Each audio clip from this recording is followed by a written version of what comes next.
Hey everyone, Shannon here to talk about the Big Brother season 17, oh my goodness, finale. Sorry this is coming up so late. Meant to do it Friday and then I went to my sister's and was helping her with my nephew who wasn't feeling well and yeah, I just got home today. So I was gonna do it when I was at her place, but my nephew was sick and then my brother-in-law got sick too, so yep, it's a fun time. Anyway, so we had HOH part one, which Vanessa won, which Steve fell, and then Liz, for whatever stupid reason, decided to jump off and listen to Vanessa in the final HOH. I don't really know what she was thinking, if she was thinking whatever. I mean, it would have worked out for her likely, I guess, no matter what. She was kind of brought to the final two, but she had no idea that, if Steve was going to take her or anything like that. So the fact that she just kind of put her fate, what she thought, entirely in Vanessa's hands is ridiculous. Plain ridiculous, but she's been playing stupidly the entire time, so I really wasn't surprised. Then we had the HOH part two with the giant crossword puzzle and everything, and obviously Steve won it. I mean, the only thing that I could have seen Liz possibly beating him was just because she might be a bit more capable at physical competitions than he is, but he definitely at least could figure out all the answers really quick, so it wasn't, that difficult for him. Um, and then part three, Steve won the last competition, which was sort of about knowing how the jury members answers. I know a lot of it's kind of a bit more random than it used to be, but still, it's kind of like how you think they would answer. And honestly, I wasn't surprised that Steve won. I know a lot of people were because they're like, oh, Vanessa's a poker player, shouldn't she know how to read people and blah. And while yes, she probably is good at reading people and knowing all of that, she didn't develop really good relationships with the members of the jury aside from the people that were in her own alliance. So I wasn't surprised that Steve actually got all those answers right instead of her, because he actually developed those relationships and everything throughout the game and didn't just manipulate and make everyone pissed off at him as they walked out the door. So then with Steve winning part three of the HOH, he did what nobody else seemed to be able to do the entire season, and he voted out Vanessa, which was amazing and great television. And oh, I was so proud of him for doing that because that pretty much sealed the fact that he was going to win.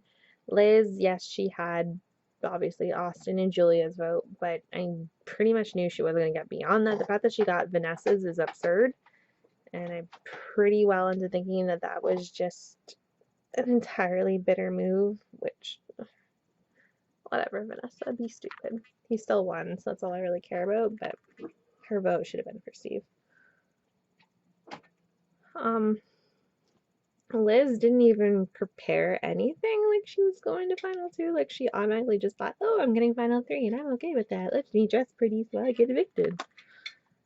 And she didn't prepare anything. Her answers were all just so generalized and so terrible that there wasn't much Steve could do to not win at that point, because he had prepared everything and had, made the great move of voting out Vanessa. That,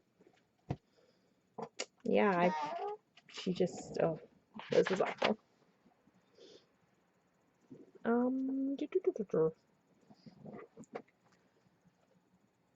So just my thoughts on Steve Wittig overall. I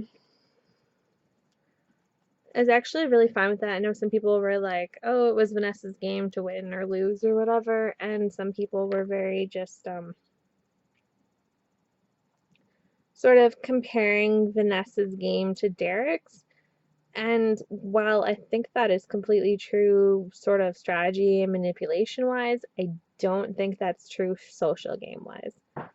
Vanessa to me was sort of similar to a kind of Dan season 14 of Big Brother, where great social plays, great manipulations and everything, that sort of thing, but then just not.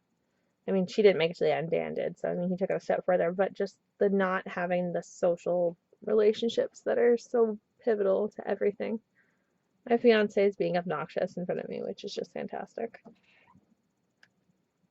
Thank you, honey. I know he's pretending he can't hear me.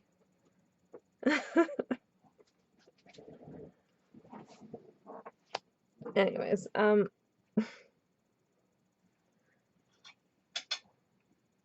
so yeah, I'm not going to deny her that she had the best strategy and that, strategy-wise, she was the best player of the game, but for an overall Big Brother player with strategy, comps, and which I can't stress enough, that Big Brother at its core is a social game.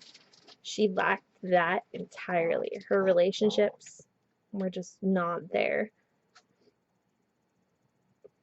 And you have to have those relationships there. It was like when Derek won his season, it would have ended similar with Cody when Cody won, who was it could have ended similarly, but because he had that great relationship with Cody and Cody hadn't really thought about cutting him in the end in order for Cody to be the one to win and to take Victoria. Whereas Steve knew that his only chance to win was to take Liz over Vanessa. And so I think he deserved the win for having not only the strategy, I'm sure a lot different, not as much manipulation or sort of control of the game, but still a decent strategy and social game, as well as winning competitions when he needed to make him an overall great winner for the season. Is he in my top 5? No, but he's still still a more deserving than, say, Maggie BB6, but I'm just a little bitter about that one still. But yeah, after I'm done this video, I'm gonna do my Survivor one, get that uploaded, get that all going. So yeah, I'm excited for what's next. Big Brother will be season 4, Big Brother Canada, which will be in the new year, but for now it'll just be Survivor, and then I don't know, might start some other sorts of videos maybe, but until then, I'll see you guys for Big Brother Canada season 4 in the winter, early spring. Generally when it is, it's in February or March. And then again for season 18 of Big Brother US. Okay, bye-bye.